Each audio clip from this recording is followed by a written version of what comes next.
Hello everyone, I'm Dr. Jyoti Mandala. Welcome you all to the video lecture series on the course operating system. From this lecture onwards, let us understand in detail about process synchronization. Before proceeding about process synchronization, in this lecture, let us understand what is the need of having this process synchronization. For understanding that, let us take one problem which is called as a producer consumer problem.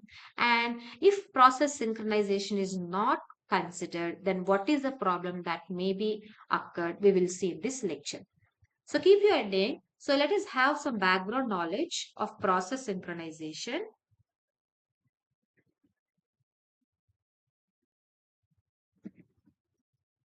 through a producer consumer problem.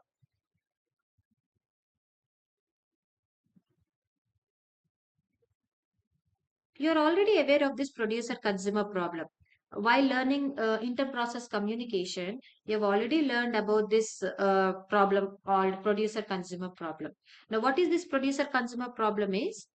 Um, you will have two parties involved here, where first party is called as a producer and the second party is called as a consumer. Now, producer will produce the items and they will keep the items in the buffer, and from that buffer the consumer, who is the second party, will take the items.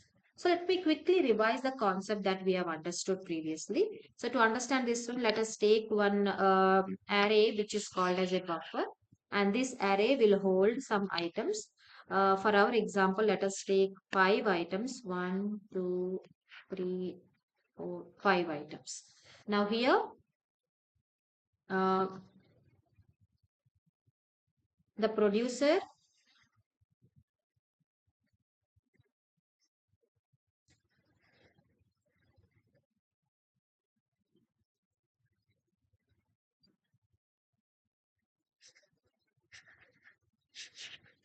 will produce the items into the buffer, and then consumer will take the items from this buffer. Now let us call this is a buffer. This is our buffer. And from this buffer, the producer will, whatever item has been produced by the producer will be placed here. And whatever item is there in this buffer will be taken by the consumer. Right? Okay. Now, producer and consumer both will use a common variable called count variable. Now, this count variable is a shared variable, okay, which will be accessed by both producer and consumer. Now, what is this count variable is? This count variable will hold how many values are there in this buffer, how many values we have in this buffer that will be maintained in this count. Initially, if no items are there, then the count value will be 0. If producer produces one item, then the count value will be incremented by 1. And if the producer produces another item, then count value will be incremented by 2, like that. Now, whenever consumer consumes any item from this buffer, then the count value is to be decremented. That means the consumer, that means the producer will always increment the count value. So we will be representing that as count plus plus. And the consumer will always decrement the count value. After taking the item from the buffer, the consumer has to decrement the count variable. So the count is a shared variable here. Okay, to understand this even more better, let us take the code snippet of the of what the producer has to go through and the code snippet of what the consumer has to go through. Okay, now to understand even more better, to achieve this one, what we need to do, the producer has to take one variable called int variable.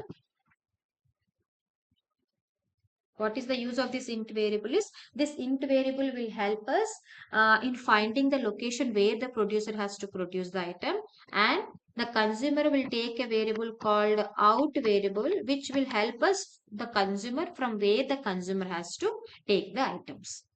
I hope you all are clear till now. So as of now, we will be using three variables in our code snippet. First one is int, which is under the control of produce, which specify a location from where the into which location the producer has to place the item, and another variable is called as an out, which specifies the location from where the consumer has to take the output, and then common variable called as a count, which represents how many values are there in the buffer.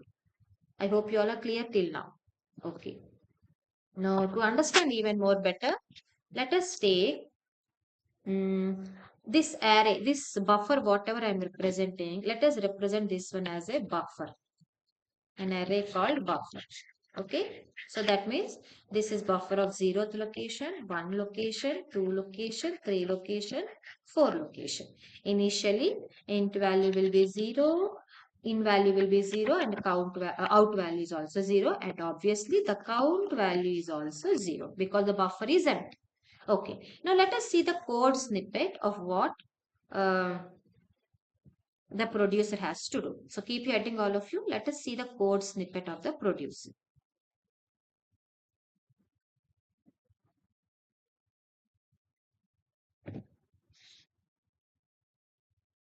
Okay. Now the code snippet of the producer is this one.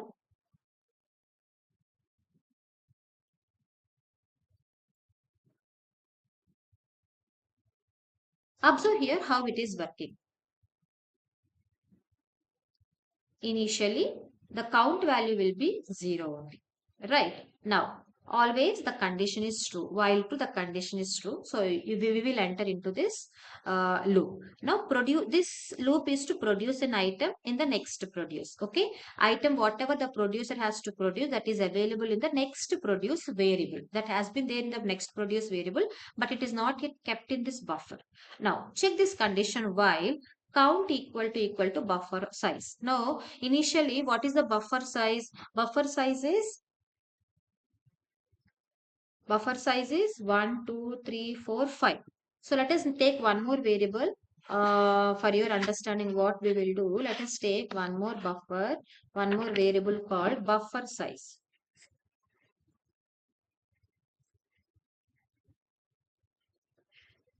whose value is 5. Let us consider 5 values we can place and initial value of count equal to 0.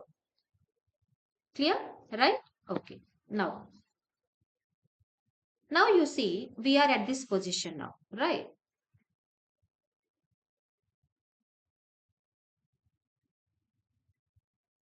Okay. Now you can see here while count equal to buffer size, this statement. What is the count value now? 0. I will write here count is 0 now, equal to what is the buffer size as of now? It is 5, which is false, isn't it or not? So whenever there is a semicolon here, observe here there is a semicolon at the end of this while loop. Now whenever there is a semicolon at the end of the while loop, until the condition is true, that means if the count value is equal to buffer size, if the condition is true, then it will keep on checking the same condition. That means it will be in the infinite loop. But when we come out of this while loop, when the condition becomes false, that what happened here? 0 is equal to 5, which is false. So it will break this one and it will come here to the next statement. What is the next statement? Buffer of in. What is buffer of in? Our buffer of in value is 0 now. So buffer of in means this location will be placed with the next produce. Let us call the next produce item that is produced by the producer is a value called 10. Okay, so the 10 will be placed in buffer of I. Now coming back to the next statement, in equal to in plus 1 modulus buffer size. That means 1 plus 1 modulus of, what is the buffer size? 5. That means 2 modulus 5, which is equal to 2, which is equal to, sorry, 1 in is 0, 0 plus 1 is 1, 1 modulus of 5 is equal to 1. That means now int value is 1. Okay, now why we are doing this buffer size model is because if you see, it should be considered as a circular cube. Okay, so let us consider 0, 1, 2, 3, 4, 5. 0, 1, 2, 3, 4. Okay. Mm, this is not there. Okay. Now, whenever you come back here, 4 plus 1 is equal to 5. 5 mod 5 equal to 0. So, you need to come back to the 0th location here. Got it? Whenever you are here, 4 plus 1 is 5. Mod 5 equal to 0. You need to come back to here. So, that's why we are using this modulus 5. It works like a circular cube. Okay. Now, after this incrementing of this in, you need to go back to your count plus plus. What is this count plus plus? Now, the count value will now become to 1. I hope you all are clear, right? Okay. Now, again, the producer is performing the same task of uh, in taking another value and placing the value into this one. Let us quickly do that one. What happens? It has produced the next item. Let us call the next item produced is 20. 20. Okay. Now while count equal to buffer, what is count value? 1, which is equal to buffer size, which is false. So it will come out of this loop and it will do buffer of in. What is buffer of in value is 1. Buffer of in is this location, and at this location it will place that item. What is that item? It will place that item 20. And then it will increment the in value. In value is now what? In value is what now? 1 plus 1 modulus of 5, which is equal to 2. So in value will be now represented with 2 value. And then count value will be incremented to 2. So like this, the producer will produce the items and place the items into the buffer. Now let us consider the producer has produced the another item, which is 30. Now I value will be 3 and count value will be 3. Okay, and producer has produced another item 40 and count value in value will be 4 and count value will be 4. And the producer has produced another value item 50, in value will be 0. Okay, and then the count value will be 5. Now come back to whenever all the slots are done. Now again the producer want to produce the item. Then what happens we will see. Now come here, while make a note of this statement. While count equal to buffer of size. What is the count value now? 5 is equal to buffer size 5, which is true. Then what happens, as it is as it is true, again it will go back and check this condition. So it will be in the infinite loop. That is how the producer will perform its task. I hope the producer logic is clear to you all. Right? Now let us see how the consumer will work now. Initially now the consumer has not yet taken any item. The out value will be 0 and count value will be decremented for the consumer. Okay. Now let us see the code snippet of the consumer.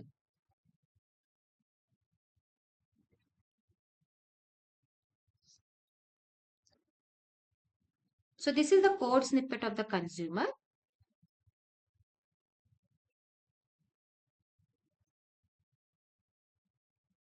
Okay, so keep heading all of you.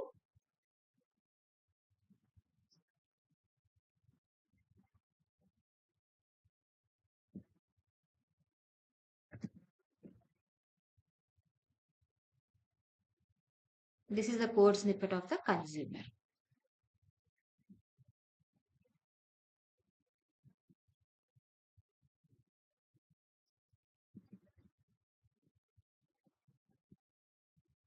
Now how it is working, let us see. Initially, as of now, the buffer size is 5 and the buffer size is 5 and the count value is also 5, right? Now let us start with this one.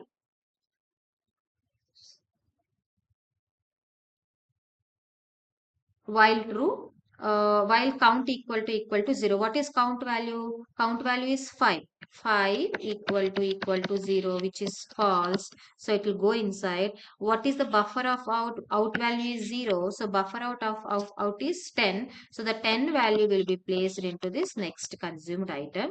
And out equal to out plus 1. What is out plus 1? 0 plus 1. Modulus of buffer size is 5. So 1 modulus of 5 is 1. So the out will be represented by 1 now. Now count will be decremented. So the count value, as one item has been consumed, this has been consumed. So the now count value will be 4. Is that clear? So it will repeat. It will repeat continuously like that only. Here also you need to observe the out value is taken the modulus of buffer size. Why? Because it is a circular queue. Same thing will be happened here. Now let us consider initially the count value. Nothing is there in the buffer. If the buffer is empty initially only. Okay, let us consider this buffer. Now initially the out value will be 0 only and count value will be 0 only. Now in the case if the consumer wants to do, you can see count equal to 0 equal to 0. Not because it is 0, which is true. As there is a semicolon here, it will be in the infinite loop. Until the condition becomes false, then only it will come to the next statement. Right. Now this is how the producer consumer problem will work. But what is the problem here? Now how can we address this problem here? Like producer will be doing this operation of count equal to count plus 1 and consumer will be doing the operation of count equal to count minus 1. Now let us understand, let us take one simple example of this one. Let us take initial value of count is 7. Let us take. Now, if producer performs the task first, then what happens? The count will be incremented to 8 because count equal to count plus 1. And next, if the consumer performs the task, then count equal to count minus 1 is the task. So the value we will need to have is 7. Okay. But we all know if we are doing any operation, the intermediate values will be stored in the registers, right? Now, how the values will be stored in the register? Let us consider producer task, how it has been divided into simple tasks, like simple intermediate task. Initial task, let us call the first task that is done is A instruction. Let us call this one as A instruction. Okay. And the A instruction that will be done is the count value, initial count value will be stored in a variable, in a register called, let us call R1. Okay.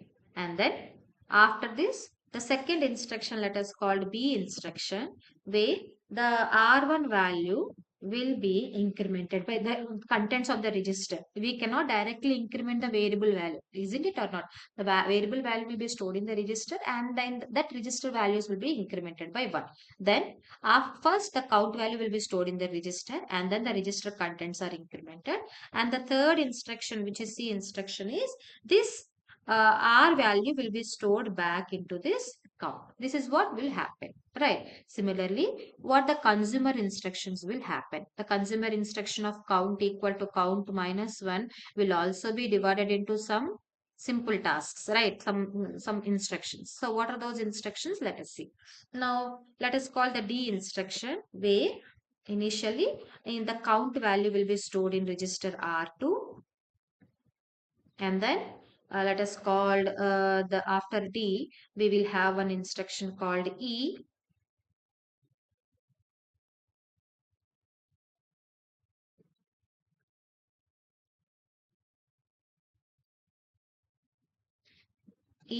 and this E instruction represents where R2 has to be decremented by 1. The contents of register R2 will be decremented by 1, R2 minus 1. And then finally we have an FS instruction where final contents of R2 will be sent back to counter.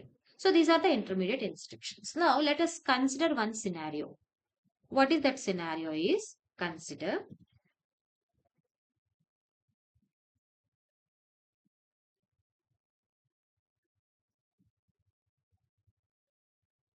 this scenario. What is that scenario? Let us consider the instruction A has been executed first. What is the instruction A? Initially, let us consider this is our value. Okay.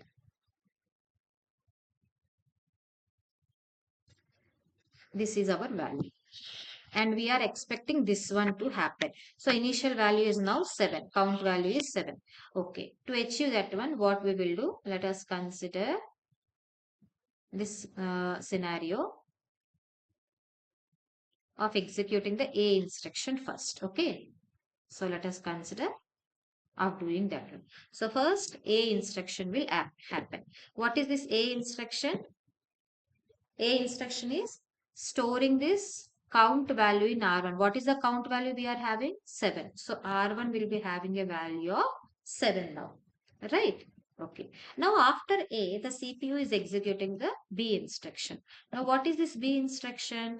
R1 value will be incremented by 1. So R1 value is 7 now. So R1 will be incremented by 1 and then it will be stored back in R1. So it will be 8 now. Okay. Now, instead of executing the C instruction, the CPU has been switched to D instruction. because there is no order here, order of execution. Whichever execute instruction the CPU wants, the CPU can execute that one, isn't it or not? After executing A, B, the CPU is now executing the C instruction. Sorry, D instruction. So if we are executing D instruction, what is D instruction? Store the count value in R2. What is the count value we have? 7. So in R2, we are saving the 7 value. Right? Now, after D, the CPU is executing E instruction. Let us consider. Now, what is E instruction? R2 value has to be decremented by 1. So, R2 will be now 6. Now, after executing E, let us consider the CPU is executing C instruction. So, A C instruction. Okay. Now, what is C instruction? Whatever you have in R1, that will be assigned to count. What is there in R1? 8. So, count will be now having 8 value. Okay. Now, after C, D will be executed. Now, what is D value? Whatever is there in R2, that will be assigned to count. What is there in R2? 6. So, count will be assigned to 6. Now, observe here.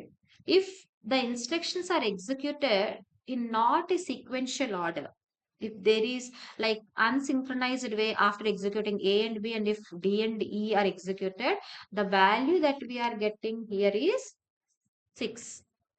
But if you are executing in a synchronized value where all the instructions are executed and then all these instructions are executed, then we are getting 7. But if you are executing in an unsynchronized way, then we are getting a value of called 6. This condition of getting the value is called as where we have the values which are not same. Then this is called as a race condition. Got it? This value of getting a different value of because of not having a synchronized way of executing your statements is called as a race condition. I'll quickly tell you what is race condition. Race condition is nothing but when multiple process, this is one process and this is one process, are accessing the same shared variable, which is in our case count, simultaneously. That means if multiple processes are accessing the shared variable simultaneously, and if we execute the statements not in a particular proper order, then race condition will happen. Got it? Now, to provide or to remove this race condition, we need to provide a security or a locking mechanism where if a shared variable is under the control of one process, another process should not use that shared variable. That means we need to achieve this process synchronization. Got it? So that is the need of having this process synchronization. Process synchronization is nothing but if a common variable, a shared variable is under the control of one process, another process should not use that one. How to achieve that one through the process synchronization, that we are going to understand from our next lecture onwards. I hope you all are clear with this basic background knowledge of what is the need of having process synchronization and what is this race condition. Let us all meet in the next lecture. Until then, thank you all of you.